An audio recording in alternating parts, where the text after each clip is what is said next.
This 57-year-old woman is in good systemic health. However, she has gingival recession, which is most extensive on the labial aspect of the two mandibular central incisors.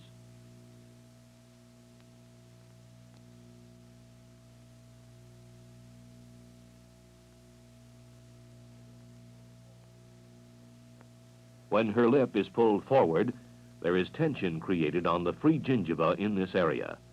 This indicates the need for mucogingival surgery.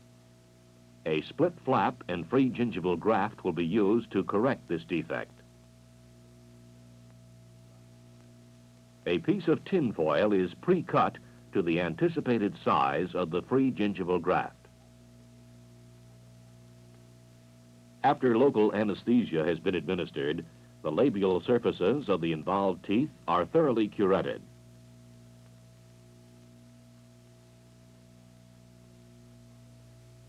The curettage extends to the bottom of the gingival crevices.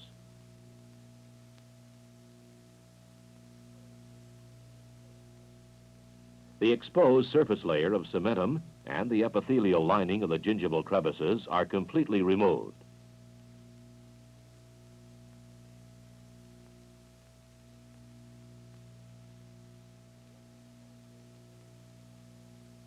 Curettement also includes the apical areas of the labial clefts.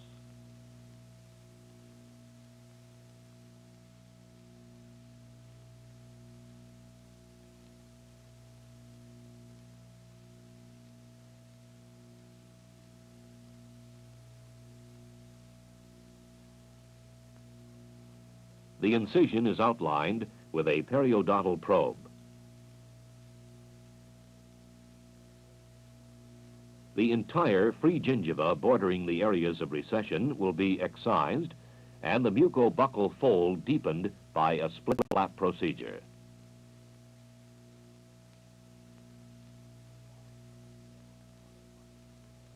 A Bard-Parker 12B blade is used for the initial incision. Notice how the blade is slanted to provide a wide zone of connective tissue for the graft.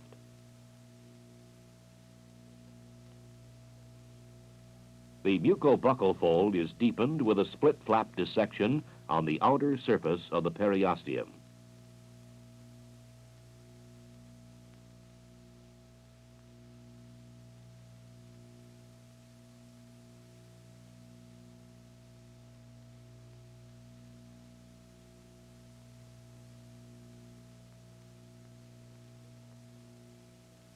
The incision at the distal side of the gingival defect is also slanted to provide a wide bed for the free gingival graft.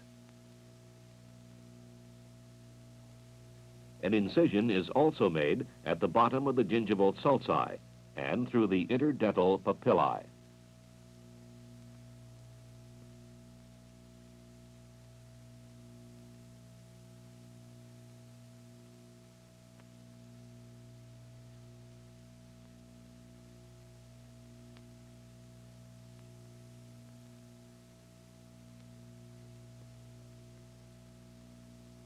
The free gingiva is then dissected loose with the Bard-Parker 12B knife.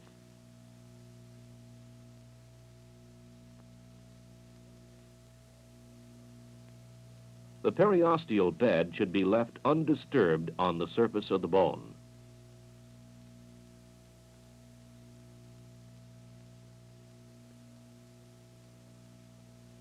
The excised free gingiva is removed with a curette and all tissue tags eliminated.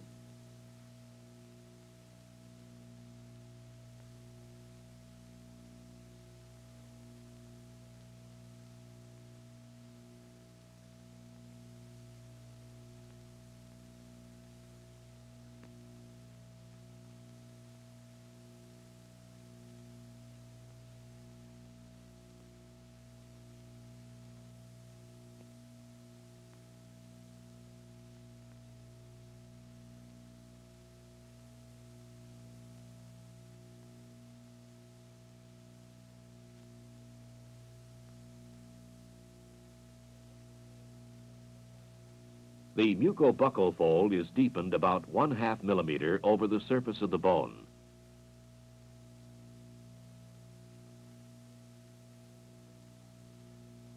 This creates a split flap with the periosteum remaining on the bone.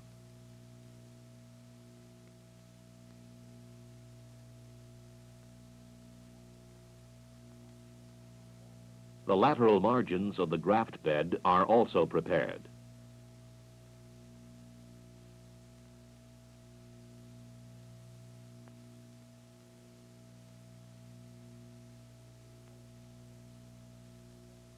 The tinfoil pattern is checked against the bed to make sure the graft will be adequate in size and correctly shaped. It is then placed in the palate on an area without rugae. An incision is made through the palatal mucosa into the submucosa and extended along the periphery of the tinfoil.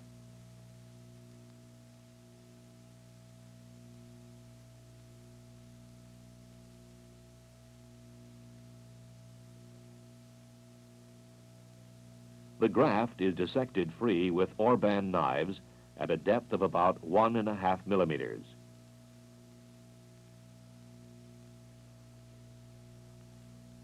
It should not include any of the palatal fat pad, since this tissue is not suitable for grafting. The dissection must be carefully performed so as not to traumatize the tissue.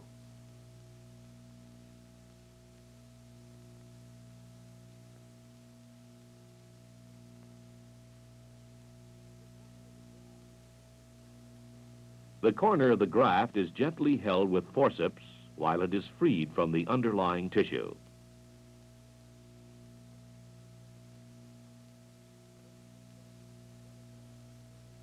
Surgical dressing is then applied over the donor site.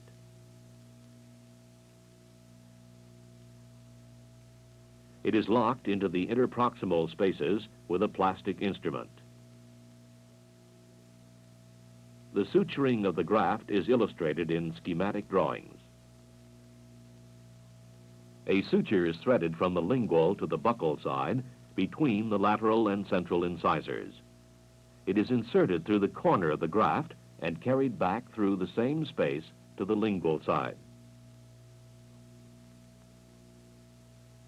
From here, it is returned to the labial aspect between the two central incisors. It is inserted through the graft and carried back through the same space to the lingual. This procedure is repeated between the adjacent central and lateral incisors. The next drawing shows the total suspension suture and how the graft is pulled in interproximally when the suture is tied.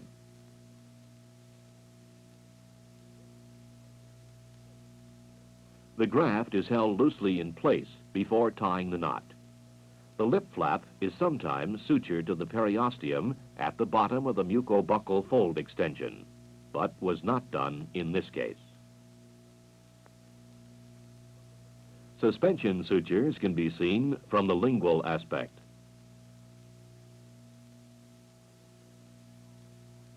The ends are then gently drawn taut and tied. Lateral borders of the graft are sutured to the margins of the wound. 5/0 silk sutures are used in an atraumatic needle.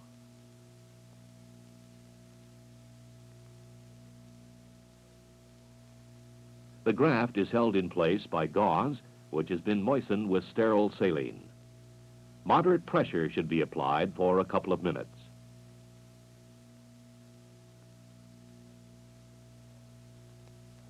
The pressure removes blood from under the graft and prevents further hemorrhage. – 2.5% acromycin is placed over the area of surgery and sutures. Tinfoil is used to cover the area of surgery.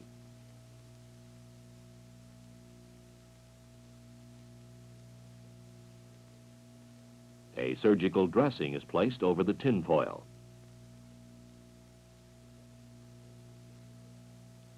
The dressing is molded with the lip and tested for occlusal interference.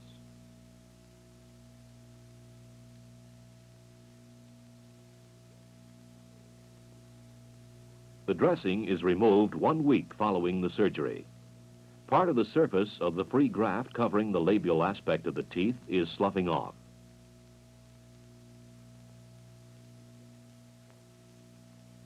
A new dressing is placed.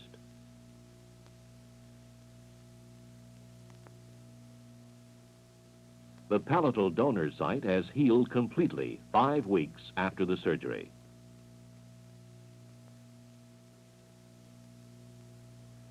The gingival crevice in the graft area is shallow.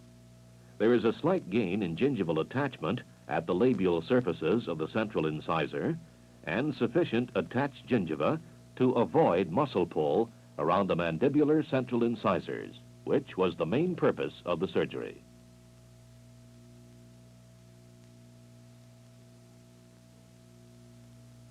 The graft has matured, and there is no muscle pull on the free gingiva of the central incisors.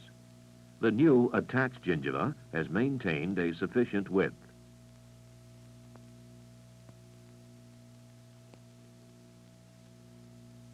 There still is some discrepancy in the depth of the vestibular fornix associated with the surgical dissection in the operated area.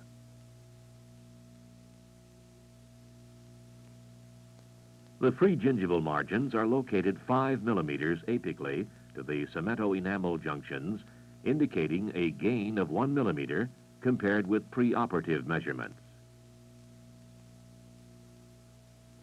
The crevice depth is 1 millimeter compared to the preoperative depth of 2 to 3 millimeters. There is good gingival adaptation.